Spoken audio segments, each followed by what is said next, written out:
योग विवेचना के भाग 5 में मैंने आपको यह बताया कि भगवान कृष्ण ने गीता के अध्याय 4 पृष्ठ संख्या 64 पर श्लोक संख्या 7 और 8 में अवतारवाद के सिद्धांत का वर्णन करते हुए इस प्रकार से कहा है।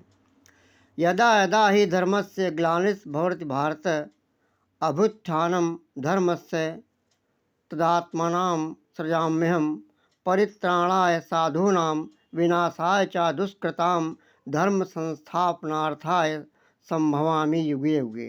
गीता अध्याय 4 श्लोक संख्या 7 और 8 पृष्ठ संख्या 64 पर यह कहा गया है। अर्थात हे अर्जुन, हे भारत, जब जब धर्म की हानि और अधर्म की वृद्धि होती है, अन्याय, अनाचार, भ्रष्टाचार, असत्य आदि की प्रबलता और मानवता के सनातन मूल्यों का पतन और उसके कारण मन में ग्लानि की भावना को दूर करने के लिए मैं अवतार लेता हूँ। दुष्ट एवं अधर्मशील व्यक्तियों का परित्राण एवं मानव समाज में धर्म, न्याय, सत्य आदि सनातन मूल्यों की पुनर्स्थापना करने हेतु मैं अवतार लेता हूँ। यदि आप गीता के उपदेष्टा भगवान श्री कृष्ण की उपरोक्त कथन को सत्य मानते हैं तो प्रचलित युग व्यवस्था का सिद्धांत खंडित हो जाता है। भगवान श्री कृष्ण के उपरोक्त उद्घोष के सत्य होने के कारण यह परिणाम निकलता है कि मनुष्य एक धार्मिक या नैतिक प्राणी है। इस कारण वह एक सीमा तक कार्य करने को स्वतंत्र है। मानव के जीवन में उत्थान पतन की स्थितियां आती रहती हैं। मानव इतिहास में क्रमिक विकास अथवा क्रमिक पतन के सिद्धांत को मान लेना मानवता और उसकी मूलभूत चेतना को नकार देना है। मानव जीवन का इतिहास उत्थान और पतन की कहानी से परिपूर्ण है। मानव जीवन धारा में जब जब आसुरी शक्तियाँ अपना अधिकार स्थापित कर लेती हैं, तब तब धर्म की स्थापना के ईश्वर का पृथ्वी पर अवतार होता है।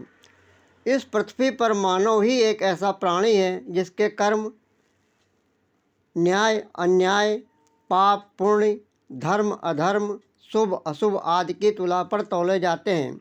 मनुष्य की विवेकशीलता और चिंतन शक्ति ही उसे अन्य प्राणियों से अलग करती है। मानव किसी मशीन की भांति आचरण करते हुए निर्धारित पथ पर नहीं चलता और ना ही वह अपनी इच्छाओं और आवश्यकताओं का दास बनकर पशुवत आचरण करता है। मानव जीवन धारा यंत्रवत या पशुवत रूप से प्रवाहित होने वाली धारा नहीं है। वह निरंतर या क्रमिक रूप से एक ही दिशा में प्रवाहित नहीं होती। मानव जीवन पर डार्विन के विकासवाद का सिद्धांत लागू नहीं होता। यदि मानव की जीवन धारा डार्विन के विकासवाद के सिद्धांत के अनुसार निरंतर एक ही दिशा में प्रवाहित होती रहती तो उसे ठीक करने के लिए ईश्वर को महासत्य के रूप में अवतार न लेना पड़ता। यदि हम गीता के उपदेष्टा भगवान श्री कृष्ण की अवतार सिद्धांत की उद्घोषणा को सत्य मानते हैं तो हमें यह भी स्वीकार करना होगा कि कथित सतयुग में 4 बार और त्रेता में 3 बार घोर कलयुग आया था। इस प्रकार भगवान श्री कृष्ण के समय में भी घनघोर कलयुग ही था। अब मैं इस श्रृंखला के भाग 6 में युग विवेचना तथा महाशक्तियों की कार्य प्रणाली का वर्णन कर रहा हूँ। अवतरण प्रक्रिया का दूसरा महत्वपूर्ण पक्ष है अवतरित पात्र द्वारा मानव जीवन में आदर्शोन्मुखी यथार्थ की स्थापना करना।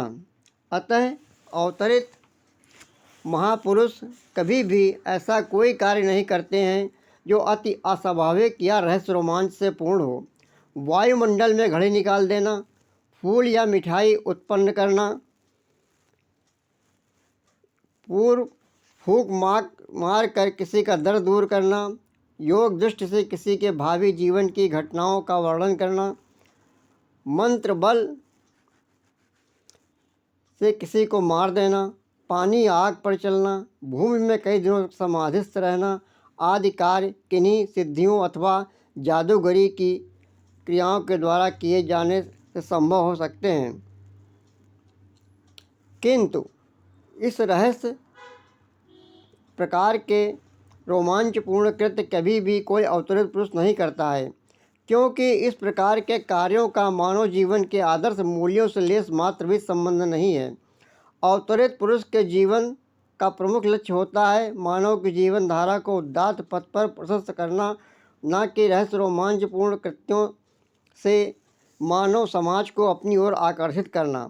यदि रहस्य रोमांच से परिपूर्ण कृत्य करना ही अवतरण सिद्धांत का प्रयोजन होता तो सभी जादूगरों और सर्कस के कलाकारों को मानव समाज भगवान मान लेता।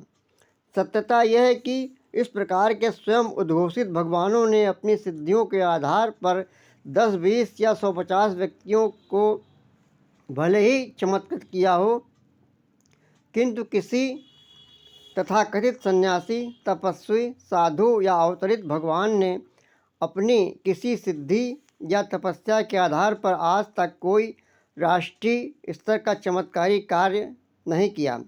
उदाहरणतः जिस समय विदेशियों द्वारा सोमनाथ मंदिर को लूटा जा रहा था, तब कोई भी संत, तपस्वी, तांत्रिक या योगी अपनी किसी सिद्धि का चमत्कार नहीं दिखा सका। निरह प्रजाजन प्रतीक्षा करते रहे कि कोई महाशक्ति, मठाधीश, योगी, तांत्रिक या महंत अपना चमत्कार दिखाएगा और सोमनाथ मंदिर से लुटेरों को भगा देगा, किंतु यह प्रतीक्षा व्यर्थ हो गई। भारत के सभी मठाधीश, योगी व तपस्वी अपने में लीन रहे और मंदिर का अण ध्वस्त होता रहा। इस प्रकार भारत को विदेशियों से स्वतंत्र कराने के लिए कोई मठाधीश, योगी या तपस्वी सामने नहीं आया। जो साधारण व्यक्ति सामने आया उसने कभी भी स्वयं को भगवान घोषित नहीं किया और जिन संघर्षों के बीच कार्य किया वह सर्वविदित है, किंतु उसने कभी भी कोई रहस्य रोमांचपूर्ण कृत्य कर जनता को अपनी ओर आकर्षित करने का प्रयत्न नहीं किया। अस्तु, कोई भी व्यक्ति चाहे कितने ही तप, ज्ञान व सिद्धि के से भरपूर हो, वह उसकी निजी संपदा मात्र है। यदि वह उसका सदुपयोग मानवता के लिए करने में अक्षम है। इस प्रकार का कोई महापुरुष अवतरण सिद्धांत के अनुसार क्रांति सृष्टा कदापि नहीं हो सकता। मानव इतिहास में आज तक जितने भी क्रांति सृष्टा हुए हैं, उन्होंने कभी रहस्य रोमांचपूर्ण कृत्यों से क्रांति नहीं की। यदि किसी के जीवन इतिहास में कहीं इस प्रकार की कृत्य का उल्लेख मिलता है तो वस्तुतः उनके अनुयायियों द्वारा बाद में जोड़ा गया अंश सिद्ध होता है। सत्यता यह है कि क्रांति सृष्टाओं का जीवन रहस्य रोमांचपूर्ण कृत्यों से नहीं बल्कि संघर्षपूर्ण कृत्यों से परिपूर्ण मिलता है।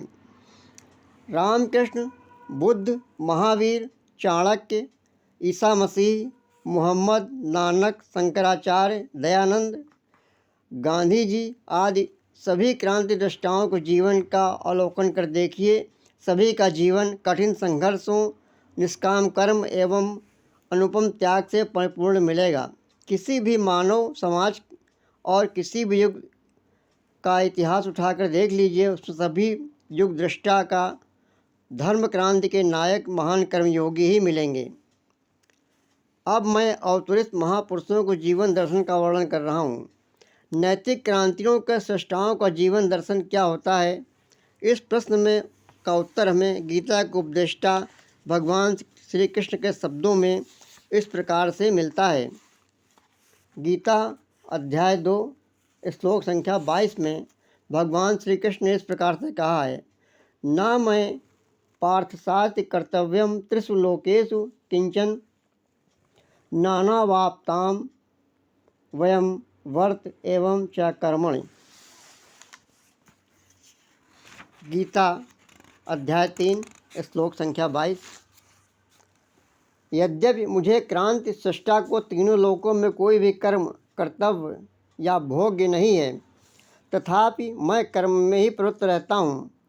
कृष्ण के उपरोक्त कथन से स्पष्ट होता है, क्रांति सृष्टा अवतरित महापुरुष अपने किसी निजी स्वार्थ के कारण लोक कर्म में प्रवृत्त नहीं होता है। तब क्रांति सृष्टा किस कारण से महान कर्मयोग में प्रवृत्त होता है? इस प्रश्न का उत्तर देते हुए क्रांति पुरुष भगवान श्री कृष्ण श्रीमद् भागवत गीता श्लोक संख्या 54 और 23 और 24 में गीता में के श्लोक में इस प्रकार से उन्होंने कहा है। इन श्लोकों का उल्लेख मैं इन पंक्तियों में कर रहा हूँ।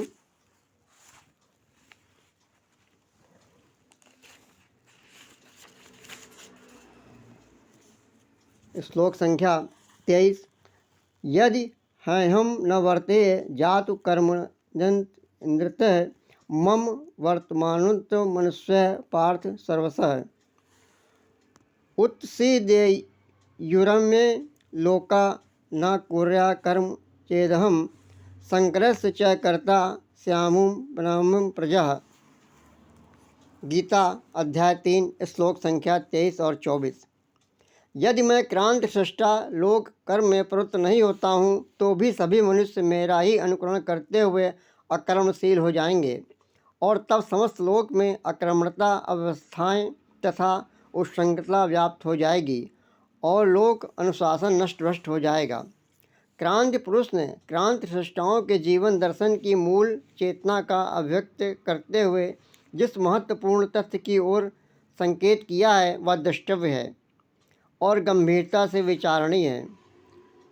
त्रेता द्वापरो संध्यो रामा शास्त्र मृताम्बर आदि पर्व में ये बताया गया है। पुराणों में लिखा है कि भगवान श्री रामचंद्र जी त्रेता युग के 9000 वर्ष शेष रह जाने पर के उपरांत हुए थे। ये 25 वर्ष हैं। इसको दिव्य युग के बनाने के लिए 360 से गुणा करके रखा गया है। पुनः इनको मानव वर्ष बनाने के लिए 360 से विभाजित करने पर 25 उपलब्ध होता है। अतः त्रेता युग के 25वें वर्ष रहने पर तारण नाम संवत्सर में चैत्र शुक्ल नवमी पुनर्वसु नक्षत्र मध्याह्न काल में भगवान श्री रामचंद्र जी का जन्म हुआ था। चैत्र नवम्यां प्राप्ष्ये या पुण्य पुनर्वसु उदया गुरु गौरस्य सवास प्रणाम।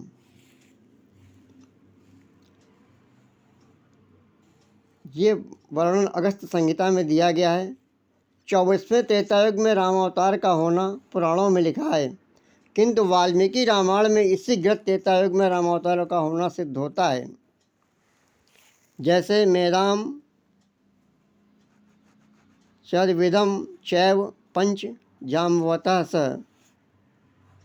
अर्थात श्री रामचंद्र जी ने जाम्बवान आदि 5 वानरों को आशीर्वाद देते हुए कहा, तुम लोग कलयुग के आने तक जीवित रहो।